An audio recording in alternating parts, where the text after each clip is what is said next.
Hey, here's Skyforge 25 again. As I started streaming yesterday again, a lot of people asked me about what they should do in the beginning, what they should look out for.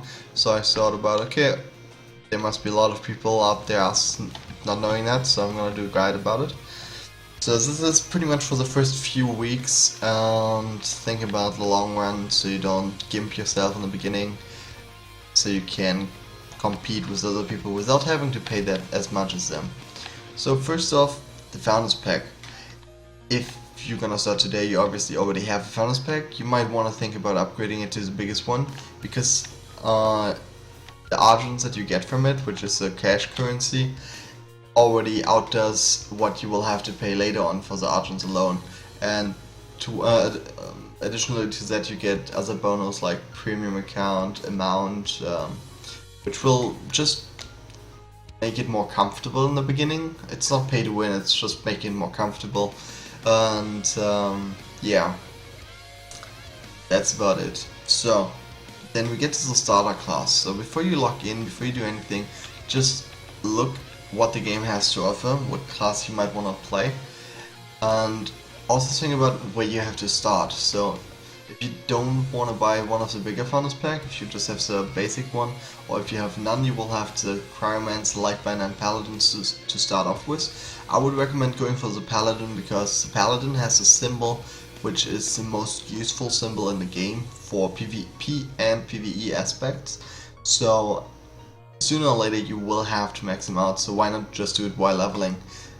That's the benefit from it. You get the best symbol in the game quite early in the game. What's the downside of it is the Paladin is the slowest class in clearing speed, but I will say something later on how you can compensate it so you can be on the same level as other people, even as a Paladin. So, once you settle on your starting class, if you want to have a fast clearing speed as a Lightbinder or the Berserker, if you want to have the best symbol as a Paladin, those should be your options. Like, you shouldn't start off with a Gunner nor a Cryomancer, both of them are not really that great to start off with, both of them don't really have good symbols either, so I would go with one of the three I mentioned before. And about maxing out one class, you don't want to you don't want to try out, let's say, the Paladin, go halfway with him, and then change to another class, especially not in the beginning. You can use it later on, but in the beginning you want to go from the beginning till the end with the one class you decide on. If you don't do that, you will gimp yourself in the first 2 weeks that you will barely be able to kill some stuff, because you're missing the skills, the talents, and that's gonna make a huge difference, especially in PvP, early on if you are interested in that. So, first off, max class as always. Then another thing is, you will get those sparks of evolution once you have your class maxed out. What you can do, what people might have told you, is if you start a new class, this part in the beginning of each class is colored sparks of insight, till the class symbol. And this part can be done with the sparks of evolution. I would recommend you not to do that at all till you have already like 5 to 7 class maxed out already. Because if you do it, you will be a week behind finishing a class. And a week behind finishing a class means you will be lacking 2 symbol slots. You will be lacking the class maxed out symbol or the class symbol. So it's gonna be a huge disadvantage if you use your class of Sparks of Evolution for the first part of any class. Just max out a class, go to the next and max that out too. Don't do it halfway through till you really have a lot of stuff already unlocked. But yeah, that's just my tips here. The next part is, if you open up the Ascension Atlas, if you already looked at my guide, for example, for the Ascension Atlas, or you maybe looked around you for yourself, maybe on the OBT, on the Russian server, or CBT, on the NA European version, then you know it's huge. So don't get overwhelmed, just be careful of what you're gonna do. First off, you have to decide what class you're gonna play in the end game, like what is the class you want to go for, and then decide on the symbol combination you want to go for it, you want to have for it, and really go for those symbols. Just make it step by step. You don't have to make it note by note. I do that because it makes my feel of progress being better, rather than stockpiling the sparks like other people do, and then just using them all at once. So yeah, you want to have a plan for each week where you want to be, how much leadership, which is the blue cubic nodes here, you want to gain, you need to spend all your credits on. So in the first 2 weeks, I would recommend you to even stay in the first part of the Atlas and just get all the leadership nodes that are spread all over the place here, because they're cheaper in the beginning, so you really want to stockpile them so you can progress in your order system a lot faster than other people who are going directly for a class. But that's up to you. If you don't want to do that, just go for your class, it's fine too. It's not going to be that much of a disadvantage. But what you want to do is you want to rush to 2000 prestige. There you unlock your temple, your order system, and you will be able to progress there already. So the sooner you get there, the faster you are compared to other people, the further you will get in a shorter time. Also, the second point of prestige you want to reach as fast as possible is 18,500, because there you will get the purple relic pieces, and they have a set time where they reset. So the longer you need to get there, the weaker you are compared to other people. It's gonna make a huge difference already if you're like 1 or 2 weeks behind other people on that part, till everyone caught up and has all the epic relics already. But yeah, that's again up to you.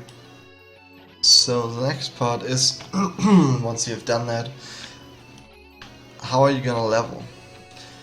If you have a class with a fast clearing speed, as I said, the Berserker, the Lightbinder, even the Cryomancer, you want to do solo dungeons, you want to do 3-man adventures, just do them alone, is the fastest for you. If you group up, you will be slowed down. I have barely met any groups that are faster than solo in any of those classes. If you're a slow killing speed class, like the Paladin, as I said, he is the slowest one. What you want to do is, you go to the open areas, here you see them, you go there one after another, and you will have all the quests there. So what you do is you go to the quest area, hit all the creatures once, and you only need to do one hit. If anyone else kills the creature, it will be counted towards your quest progress, and you will get all the loot as well, but you don't need to loot anything. So you just go from one creature to the next, hit them once, let other people finish your work, and you will be done with an area like in no time. I myself took like 20 minutes for this one, for the third one I think, where other people took like an hour, just because I just didn't care about the loot, because you don't want to loot, and rushed through it. So about the loot, there has been a rumor that looting the bosses was something that got fixed already.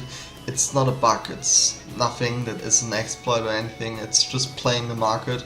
It still works, even on the Russian server. You just have to be smart and look at the prices, that's all. So every item has a set price that goes from your credit cap, and the price is dependent on how many people buy the item on the trading, on the marketplace. So here, the rank 3 enhancement stones are 1000. If you disassemble an item, it will cost 900, so sorry, this was a buy tab, the sell tab is here, it's 850. If you disassemble one, it takes away 900, so there it's not worth it. But on the rank 4 enhancement stone, it takes only away 2,700 credit cap, and you can sell it for 3.9k, so you gained 1.2k currently on the Russian OBT. On the European and an A version, I can tell you it will be a huge difference compared to what you see right now. The rank 2 and rank 3 enhancement stones are gonna go up in price till people notice it and just sell them, like panic sell them. So always look at the market, it's my tip, and only loot bosses, don't loot anything else if you want to min-max. Next thing is the Argents you get from your Founders Pack. What I'm gonna do is I want to transfer, exchange all your Argents, except of like 1 or 2,000 for premium maybe, like kind of puffer.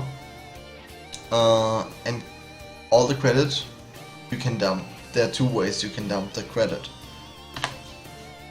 First off, if you want to go for the longer run, you want to make more profit from your credit, from your argents, you buy rank 3 enhancement stones or rank 4 enhancement stones. If it's like the higher you go, the longer it will take. So I'm gonna go for rank 3 ones. It will take around 3 to 4 weeks for the price to go up significantly, and then I'm gonna sell them all and make quite a bit of a profit. So that's a longer way. That's the best way, to the most efficient one if it comes to making money out of your money. But it's not the fastest one to progress through your character. Fastest one would be to go to the second tab and buy the holy texts. They will be at like 500 in the beginning, and they will go up to 1263 very, very fast. Like on the second day, maybe the third day, I expect it to be already at this point, which is the max price for them, because everyone will need them for the temple.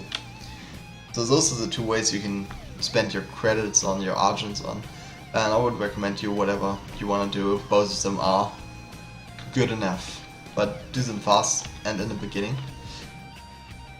And yeah, the last thing is, the last two things are, if you do open world maps, you will have replicator spark sets. Those sets you can sell. If you right click them, it will not have the option, but if you go to the marketplace, you can, on the sell tab, you can sell them for argents. What you do with argents you already know. So, and the last part is upgrading your equipment. Upgrading your equipment past level 4 or 5 is a waste of money. That credit is well spent, or better spent, on the temple, because the temple will just give you a lot more stat points, a lot more prestige from the money you waste on it or you dump into it. Then hence the upgrading here is not worth it at all. If I would upgrade it now, it would cost 36,000. I would gain like 23 prestige, which is nothing compared to the 40 or 50 I would gain from the temple. So it's like half of it only. It's gonna get more and more expensive exponentially. So that were my tips for the beginning part of the game. I hope you enjoyed it. Hope you're gonna tune in on my 24-hour live stream once the OBT starts, and see you then.